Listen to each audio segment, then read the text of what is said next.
Letter કાંડ મુદ્દે state monitoring cell દ્વારા તપાસ કરવામાં આવી અને સ્ટેટ મોનિટરિંગ સેલના ડીઆઈજી નિર્લિપ્ત રાયે તપાસ કરી છે. પાટીદાર યુવતી પાયલ ગોટીનું નિવેદન સામે આવ્યું. ફરિયાદી તાલુકા પંચાયત પ્રમુખ કિશોર કાનપરિયાનું પણ નિવેદન લેવામાં આવ્યું. પોલીસે કરેલા રિકન્સ્ટ્રક્શન પંચનામા સ્થળની નિર્લિપ્ત રાય સહિતની ટીમે મુલાકાત લીધી.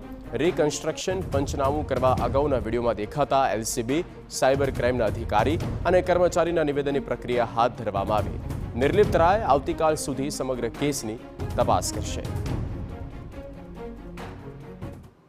અમરેલીનો બહુ ચર્ચિત લેટર કાંડ મુદ્દે સ્ટેટ મોનિટરિંગ સેલના ડીઆઈજી નિર્લિપ્ત રાયે અમરેલીના સર્કિટ હાઉસમાં ધામા નાખ્યા છે. જે રીતે સવારથી તપાસનો ધમધમાટ ચાલી રહ્યું છે. પાયલ ગોટીનું જે કલાકો સુધી તેમનું નિવેદન લેવામાં આવ્યું, તેમની પૂછપરછ કરવામાં આવી, જે રીતે તેમના દ્વારા આક્ષેપો પોલીસ ઉપર કરવામાં આવ્યા હતા, જે પ્રકારે નિષ્પક્ષ તપાસ થાય તેને લઈને કેટલીક સ્ટેટ મોનિટરિંગ સેલની ટીમ દ્વારા તેમની પૂછપરછ કરવામાં આવી. સાથે સાથે ફરિયાદી જે છે કિશોર કાનપરિયા, અમરેલી તાલુકા પંચાયતના પ્રમુખ છે, તેમનું પણ નિવેદન લેવામાં આવ્યું છે. સાથે સાથે જે રીતે લેટર કાંડને લઈને જે રીતે રિકન્સ્ટ્રક્શન પંચનામું જે કરવામાં આવ્યું હતું, પાયલ ગોટીનો વરઘોડો કાઢવામાં આવ્યો છે, આ પ્રકારનો જે આક્ષેપ કરવામાં આવ્યો હતો તે સ્થળની પણ નિર્લિપ્ત રાયે વિઝિટ કરી છે. જ્યારે જે રીતે મુખ્ય આરોપી મનીષ વઘાસિયા છે તેમની જે ઓફિસ છે ત્યાં નિર્લિપ્ત રાયે વિઝિટ કરી. સાથે સાથે જે રીતે પાયલ ગોટીના નિવેદન બાદ હવે વિડીયોમાં જે રીતે દેખાયા હતા, જે અમરેલી એલસીબીના અધિકારીઓ, સાથે સાથે સાયબરના અધિકારીઓ અને પોલીસ કર્મચારીઓ છે, તેમનું નિવેદન લેવાની પ્રક્રિયા છે તે હાથ ધરવામાં આવી છે. અને આવતીકાલ સુધી લેટર કાંડની તપાસ છે તે